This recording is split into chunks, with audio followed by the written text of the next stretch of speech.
Renforcement des capacités également au ministère de l'enseignement de base, de l'alphabétisation et de la promotion des langues nationales.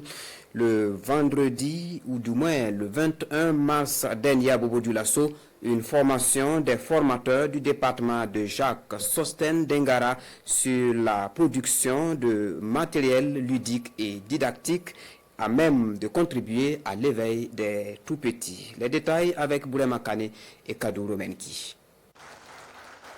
Le ministre de l'enseignement de base, de l'alphabétisation et de la promotion des langues nationales accueilli par des applaudissements par des encadreurs pédagogiques ici en formation sur la production de matériel ludique et didactique au profit de la petite enfance.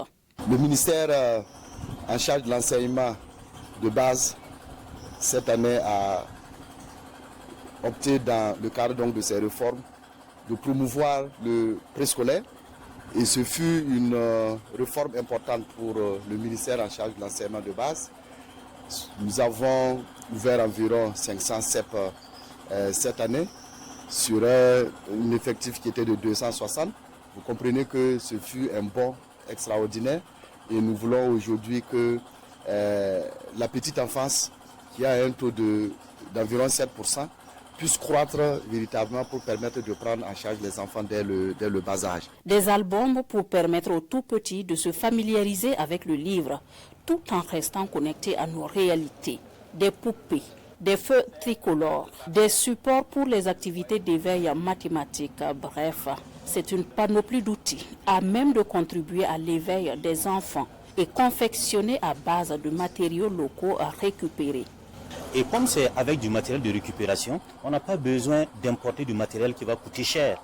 Avec ce que les encadreurs ont appris là, qu'ils vont réinvestir sur le terrain, les éducateurs eux-mêmes, en fonction des thématiques abordées au niveau de la classe, peuvent fabriquer des albums qui vont se retrouver dans les coins bibliothèques que les enfants vont utiliser.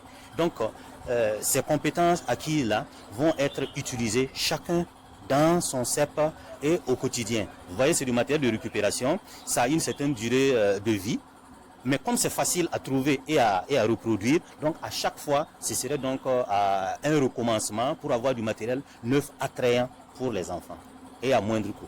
Cette formation en production de matériel ludique et didactique se déroule concomitamment à Tenkodogo et à Ziniari. Les participants sont invités à former à leur tour les autres encadreurs dans leur circonscription d'éducation préscolaire respective.